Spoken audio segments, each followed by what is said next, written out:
I've waited a decade to play a single game where the AI isn't brain dead, but now I'm done waiting. I'm going to build the AI I've always dreamt to play again. I want you to tell me what's wrong with this crusty AI. Might it be that this game came out not even 2 years ago behaving like this? You might call this dumb AI, but I call it ANI.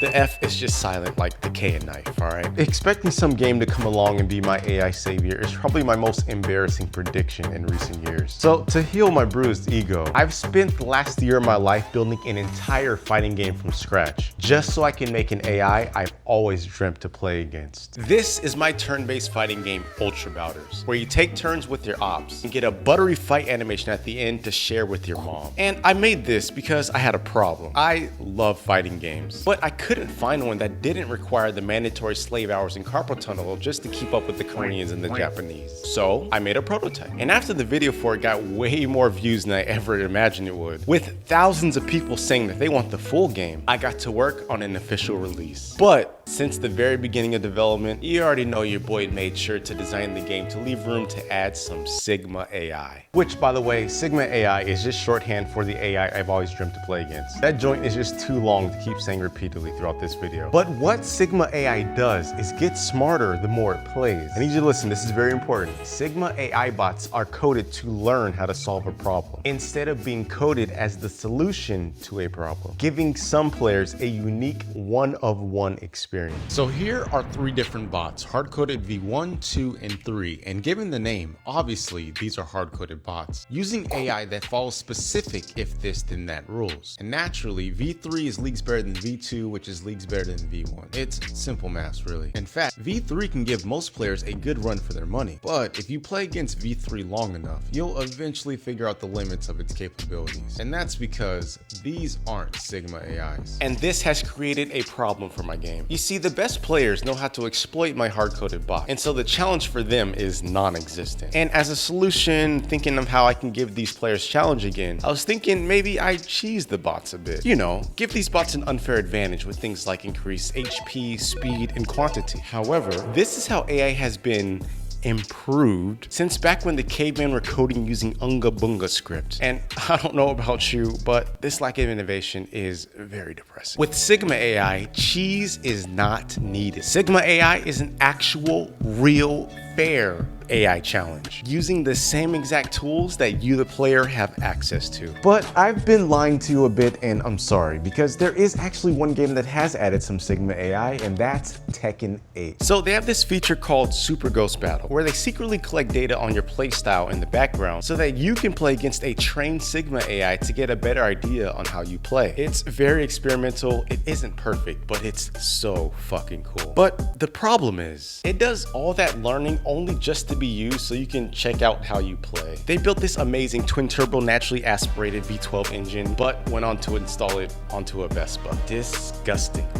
But I want to take this idea way further for my game. Just imagine if Tekken used this feature to train like a global villain using all players' data and turned it into like a Dragon Ball Z Frieza landing on Earth type event, calling all strong players, gifting unique rewards and whatnot. Yo, that sounds hype as hell. It's so frustrating to me that they're halfway there, but if they won't do it, I will gladly capitalize on this blunder. This is the parrot and ditto bot. Unlike the hard-coded bots, these are Sigma AI. And the way these bots work is very simple. They basically choose an action that they know is good and then write a note as to why they chose that action. So in the future, they have this whole dictionary of actions that were selected and why they selected it, which essentially is building experience through past actions. With the only difference between the 2 bots being when ditto doesn't know what action to select, it just chooses at random. Meanwhile, the parrot bot effectively does nothing. Yes, it's really that simple. This is all you need to build Sigma AI. The only caveat though is that these bots have no mechanism to evaluate good actions from bad actions.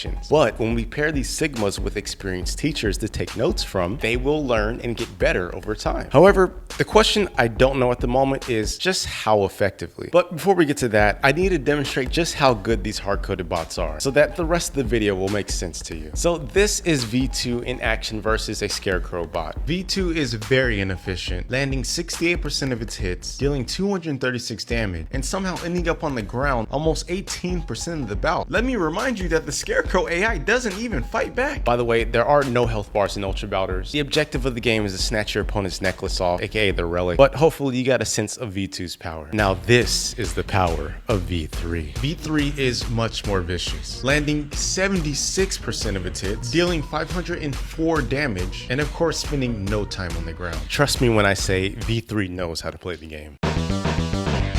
Alright, so it's been a couple of days of experimenting and here's what I got. So I put all of my bots into a matchmaking pool, right? And I just randomly matchmake them against each other, all while collecting a bunch of data. But after running well over 1,000 bouts, it's still pretty difficult for me to prove that they're learning. So on the left is Parrot, right is Ditto. And it kind of seems like Parrot is starting to learn something there, and Ditto may have learned something, but the slope for both are still downwards. I don't know. So this is the Scarecrow bot, which only stands, it doesn't take any actions, and as you can imagine, it is declining. But for a bot that just stands there and doesn't do anything, it has way too many wins, which lets me know that there's a lot of noise that's happening. I'm measuring a backup metric of the hits landed percentage, but a lot of noise in that. So like there is a couple of things that looks like it's learning, but I want some goddamn undeniable concrete facts. Wait, pause right there, because getting the concrete facts is unbelievably important. I can't talk all this shit on games not making their AI better and can't even do it myself. What do I look like, a politician? The whole point of this project is to prove to you just how simple adding Sigma AI to a game can be, and then ask, why can't I get more of them in games? And trust me, bro, it's not good enough for me. But at this rate of data collection, it's looking like I'm gonna have to do weeks of simulation, only to find out if I wasted my time or not. I just know there has to be a better way. Analyzing data is very hard. It's the reason why tech companies are willing to pay you $100,000 salaries if you're good at it. So stuck and tired, I ended up stepping away and brainstorming on it for a few hours when finally I had a brain blast. We need controlled environments. In my last experiment, I was doing everybody versus everybody, which in hindsight,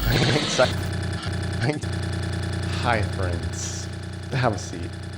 We need to chat. So I did this new experiment, hopeful that I'd be able to provide evidence that these Sigmas are learning and game studios are just lazy. But this experiment was equally scuffed. The experiment ran for about 800 bouts per Sigma bot, and I don't know, you tell me. Maybe the Ditto did learn something, but even if it did, this is very unsatisfying to me. I need to see way more numbers go up. And so then I started to think, maybe I'm wrong. Maybe Unga Bunga AI is peak AI, but I couldn't let this go because trust me, bro, they are in fact learning. Just look at this parrot bot who started as a defenseless scarecrow, whoop ass in this bout now that it has some experience. I just don't know how to visually prove it to you, but I think I might have an idea. How are goats made? No, seriously, follow me here. They often start learning their craft in some juniors league, and then they advance to the next league, and continue on until they reach the tippy top, with every league jump increasing the overall competition, proving 1, your league often determines your skill cap, and 2, most importantly, there is a non-zero chance that you can jump up to the next league, getting you that much closer to becoming the GOAT. So our Sigmas need leagues, and by limiting matchups to only be able to fight other bots that are within your power level range, leagues will naturally form. So that means if any of our Sigmas can jump from one league to the next, maintain it, or continue to climb, that would be undeniable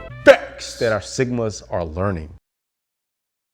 All right, the data is in. First off, here's the final power levels after I stopped the sim with over 4,000 bouts. And for some quick facts, selecting actions at random is somehow a worse strategy than selecting nothing at all. I wouldn't have predicted that. Parrot is far better than Ditto, and of course, hard-coded V3 is the best bot in the batch, with V2 trailing right behind. Now, let's get to the good stuff. I actually have some proof that the Sigmas actually are learning. These are the average power levels looking back at a 16 bout window, and you can kind of see the leagues off top. V3 is kind of in a league of its own. Maybe this cluster is a league. This looks like a league just for the parrots. And this bottom dweller league seems to have fractured at the end. But did any Sigmas jump leagues? Well, actually, yeah. It looks like Ditto B here jumped up to the Parrot League, and Parrot A jumped up into this messy league. And this may not seem impressive, but I made an algorithm to tell a story of the leagues over time. And there was a period where Parrot A was fully integrated into the upper ranks of the messy league, but they both were eventually booted back to their respective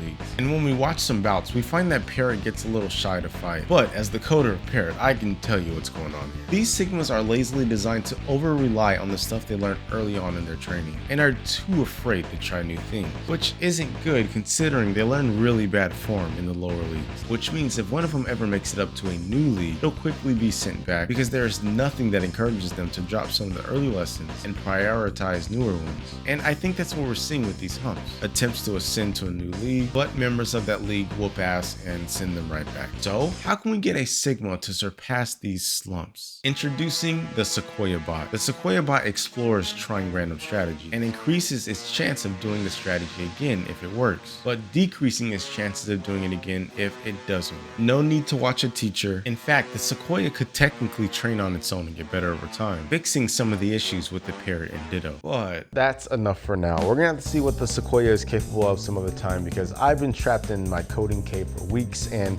I'm very hungry. Shouts to all my patrons on screen, and you'll be seeing me again soon after I recharge. I promise.